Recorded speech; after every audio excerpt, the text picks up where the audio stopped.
Vous êtes sur TV5 Monde, bienvenue si vous nous rejoignez dans 64 minutes. C'est l'heure de 64 débats avec ce soir un thème, le Mali. Le Mali est-il menacé de partition? Que cherchent les djihadistes et les indépendantistes touaregs qui ont mené des attaques d'une envergure inédite contre l'armée malienne ce week-end? La junte pourra-t-elle se relever?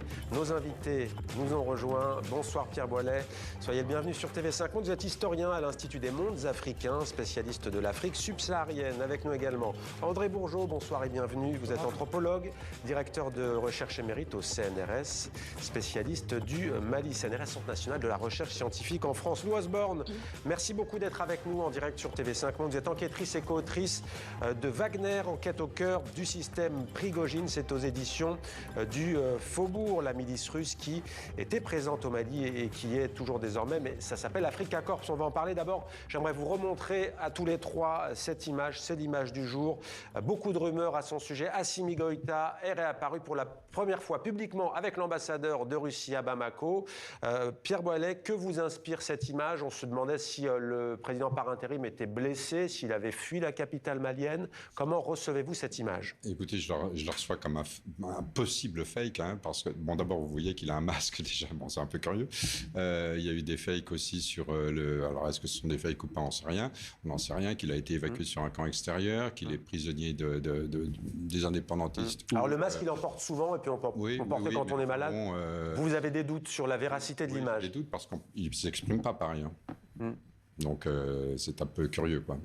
Votre avis? Mais à partir du moment où c'est une image sans son, c'est pas mauvais jeu de mots, hein, ouais.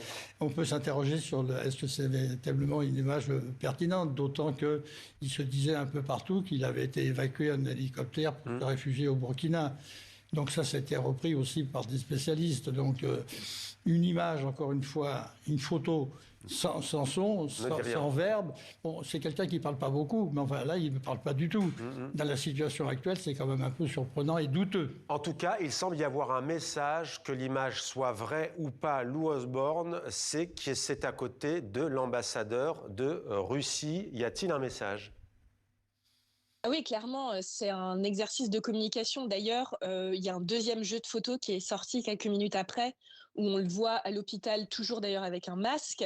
Et donc, pour nous, le message, c'est Assimi Goïta est toujours en charge. Il ne laisse pas tomber le partenariat russe. Et d'ailleurs, les Russes qui sont présents, on voit du coup à côté de lui l'ambassadeur russe. À côté de l'ambassadeur russe, c'est un chargé de mission de l'ambassade de Russie au Mali. On a à côté de ce dernier a priori un chef plutôt opérationnel d'Africa Korps, puisqu'on voit un patch sur son uniforme. Et le dernier, qui est le plus à gauche, est également un officier qui fait partie de l'ambassade de Russie au Mali. Ouais, mais Lou Osborne, pourquoi les Russes n'ont pas réussi à contrecarrer cette offensive de grande envergure menée donc par les djihadistes du JNIM, Diyad Agrali et les rebelles indépendantistes touaregs? Alors, il y a deux choses qui sont intéressantes, enfin que nous on a notées. La première, c'est que depuis l'arrivée de Afrika Korps, il y a eu un peu un changement de portage, c'est-à-dire qu'avant, le groupe Wagner allait au combat, accompagnait au combat les FAMA. C'est plus vraiment le cas de Afrika Korps, donc il peut se poser la question du renseignement qu'ils avaient sur ce qui allait se passer.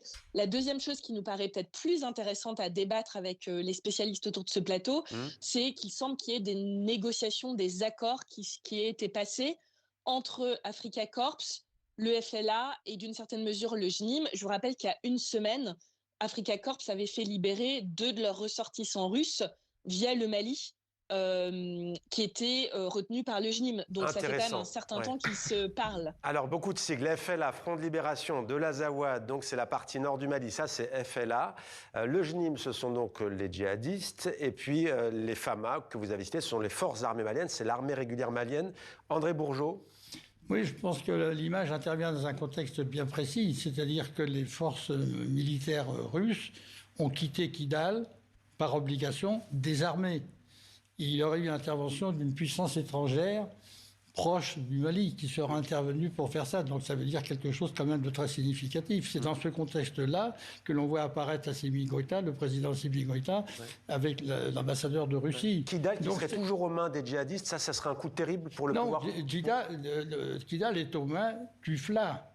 Donc ça veut dire qu'il y aurait eu des négociations. D'accord, des indépendantistes touaregs. La puissance étrangère que je ne citerai pas. Ouais. Et pourquoi vous ne la citerez pas? Parce que j'ai pas d'éléments suffisamment concrets pour le dire, mais il semblerait qu'il y ait parce que se pose le problème de est-ce que cette puissance étrangère n'est pas intervenue aussi dans la situation qui prévaut dans le septentrion malien. Et contrairement à ce que vous avez annoncé, l'Azawad, c'est pas un territoire du septentrion, c'est la conception arabo-berbère du territoire de l'Azawad. L'Azawad est intéressant, le septentrion est intéressant parce que c'est la seule région du Mali qui concentre toutes les ethnies du Mali. Donc les Songol n'acceptent pas cette appellation Azawad, les Peuls non plus, les Bambara non plus, donc il faut être très prudent sur la dénomination d'Azawad. C'est une appellation arabo-berbère issue de la rébellion armée. En tout cas, Kidal aux mains des indépendantistes ou aux mains des djihadistes, en l'occurrence des indépendantistes touaregs, ce serait un coup terrible pour ce pouvoir militaire malien qui a repris avec force, il n'y a pas si longtemps que ça, cette ville. C'est évidemment un coup absolument terrible, oui, parce que donc on se rappelle de la révolte de 2012, tout l'Azawad, en tout cas la partie nord du Mali avait été complètement prise par, à l'époque, le MNLA, qui était donc les indépendantistes, mais aussi donc avec une petite aide des djihadistes. Et finalement, le MNLA a gardé, et puis un peu sous ses différentes formes, a gardé Kidal pendant presque 10 ans. Ensuite, donc, il y a eu cette volonté d'intégrité du territoire national et de reconquérir le Nord, et donc ça a été mis en valeur avec le départ des Français. Mais justement, comment ce pouvoir militaire qui se targuait d'être puissant a-t-il pu, alors soyons prudents, non pas s'effondrer, mais tout de même le ministre de la Défense qui est mort, c'est le grand artisan de l'axe Bamako-Moscou. C'est une armée quand même qui s'est renforcée ces dernières années. Comment expliquer une telle, qui s'est renforcée, pas déroute, mais on pourrait presque utiliser le mot, non? Qui s'est renforcée notamment avec la présence des Russes, justement. Mais pour finir ce que je disais, la reconquête de Kidal, qui n'a pas été défendue en fait par les indépendantistes, puisqu'ils sont partis avant l'arrivée de l'armée, était le symbole même de la reconquête. Alors qu'en fait, en réalité, les FAMA et le pouvoir ne tenait vraiment que la ville. Et puis aux alentours, il y avait encore pas mal de choses.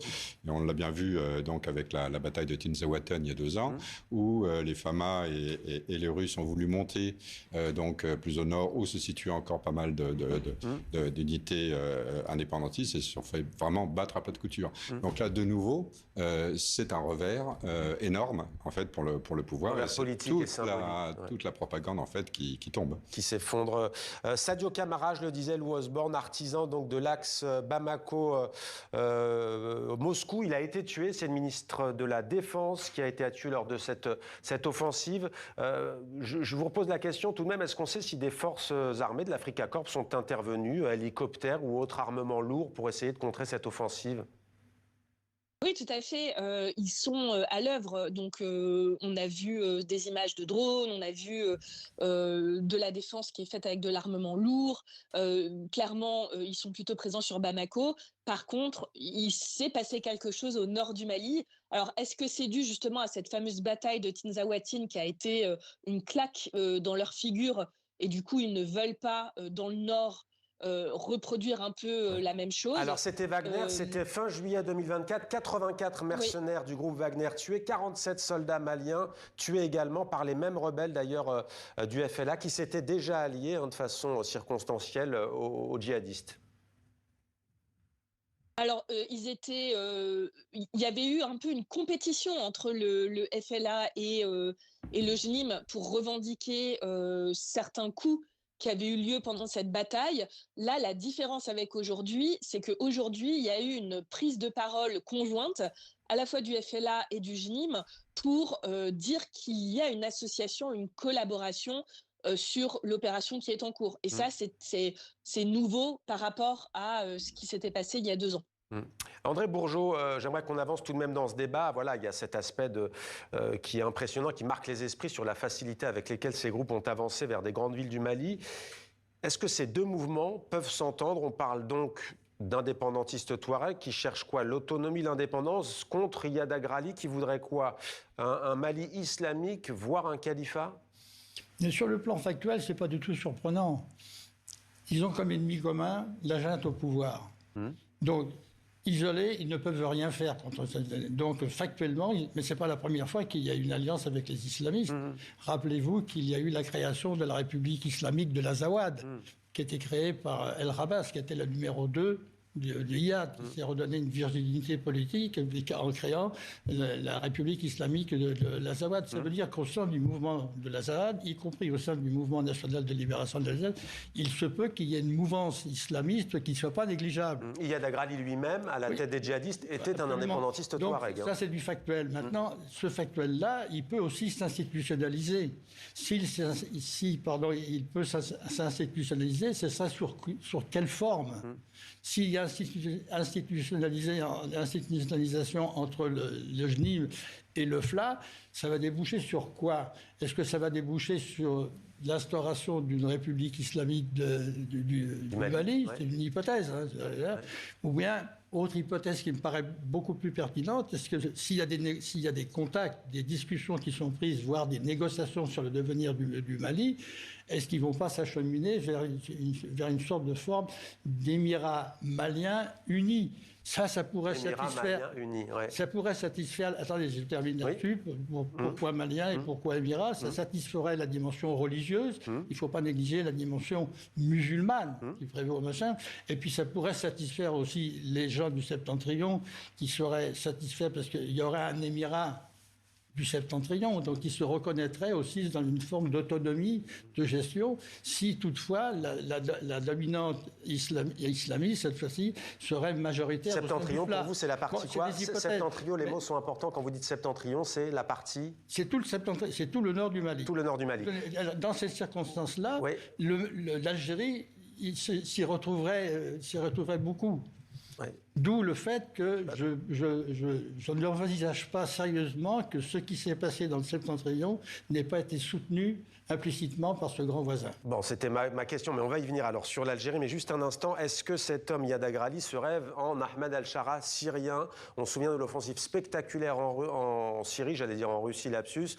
Donc la Russie a, semble-t-il, acté le retour sur la scène internationale d'Ahmed al-Shara. Bachar al-Assad est parti là-bas. Est-ce qu'il se rêve comme ceci, pragmatique? Écoutez, a priori, il semblerait qu'effectivement, il y a eu des réflexions par rapport à ce qui s'était passé en Syrie, et d'ailleurs pas exclusivement des djihadistes du Mali, mais d'un peu tous les djihadistes, puisque c'est une forme effectivement de prise de pouvoir. Je pense qu'il y a une hypothèse supplémentaire par rapport à ce qu'a dit André, c'est que donc effectivement, il y a une convergence d'intérêts, donc là on attaque la junte, mais il y a une convergence d'intérêts aussi avec les démocrates en exil ou en prison actuellement, comme Moussa Mara, l'ex-premier ministre. Maintenant, est-ce qu'on peut penser que ça va déboucher sur un émirat? C'est autre chose, parce que je ne suis pas sûr que les forces du JNIM aient suffisamment de pouvoir pour pouvoir vraiment contrôler le Mali. Et on peut imaginer aussi une hypothèse de répartition territoriale avec un peu ce que tu as dit.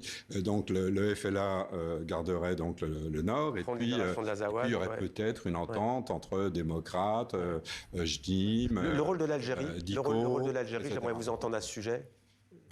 Je suis assez d'accord avec ce qui a été dit. Vous êtes d'accord avec l'Algérie est toujours partie prenante, mais ne fait jamais les choses clairement. Donc, c'est sûr qu'elle a sa main quelque part. Ce qu'on sait, c'est qu'il y avait une relation exécrable entre entre Alger et Bamako ces derniers temps. Je vous ferai remarquer que la relation exécrable, elle existait aussi théoriquement entre le Mali et l'Algérie, d'autant plus que le Mali vient de reconnaître le Sahara occidental comme marocain. D'autant que ça permettrait à l'Algérie de rentrer dans la compétition avec le Maroc. C'est pour ça que j'imagine difficilement que, par ailleurs, il ne faut pas minimiser aussi l'initiative qui a été prise par l'imam Dicko. L'imam Dicko, qui est maintenant l'animateur de la coalition des forces de la République, et qui a pris une position et un texte intéressant à lire. Il n'a pas pu prendre cette décision sans l'aval des Algériens. Il est en exil en Algérie. Il est en exil en Algérie. Cette initiative, de mon point de vue, mais c'est quelque chose que j'affirme intuitivement, je n'ai pas de preuves, n'a pas pu se prendre isolément, indépendamment du pouvoir algérien. Donc ça veut dire que le pouvoir algérien serait aussi susceptible, parce que le pouvoir algérien condamne les militaires. Donc sur la partie du Nord, ça ne gênerait pas le pouvoir algérien qui ait une sorte d'autonomie. Le septentrion ne peut pas vivre sans l'Algérie. Pour les par la réserves, fraude, l'approvisionnement. nécessairement. Lou Osborne, j'ai une question, j'aurais pu la poser à nos invités en plateau, elle est pour vous parce qu'on ne vous a pas entendu depuis un certain temps. J'imagine que vous avez une petite réponse, il ne nous reste pas beaucoup de temps. Où est passée l'AES, l'Alliance des pays du Sahel, Burkina Faso, Niger? Ils ne sont pas venus à la rescousse ce week-end? Alors, on n'a pas trop regardé ça, mais il y a eu a priori probablement des drones qui ont été pilotés depuis le Niger. On a vu passer 2-3 infos là-dessus. Mais par contre, en effet, ils ont plutôt été calmes. Et d'ailleurs, dès le départ, dans un communiqué, encore une fois, JNIM FLA, il leur a été demandé de ne pas intervenir. J'aimerais juste rebondir sur ce qui a été dit sur l'Algérie et rappeler également que l'Algérie est un pays assez clé pour la Russie, qui a une grosse ambassade qui est très implantée et donc et qui a récemment publié en réponse à ce qui se passe depuis ce week-end des opinions très intéressantes en disant que maintenant il faut rentrer dans une phase de résolution politique de la crise et a notamment donné l'impression de soutenir l'idée d'une autonomisation du septentrion. Merci. Donc, en effet, il y a peut-être des choses à regarder du côté de l'Algérie. Eh bien voilà, c'est une très belle ouverture pour terminer, pour nous amener à réfléchir sur cette crise. Le Mali, donc, à nouveau l'histoire qui se répète ou qui bégait depuis 2012 et le fameux coup d'État qui avait renversé ATT, Amadou Toumani Touré. Il y en a eu, hélas, beaucoup des batailles de Kidal et ça continue. Merci beaucoup, Pierre Boilet. Merci à vous, André Bourgeot. Et merci à vous, Lou Osborne, pour vos éclairages respectifs ce soir sur TV5 Monde.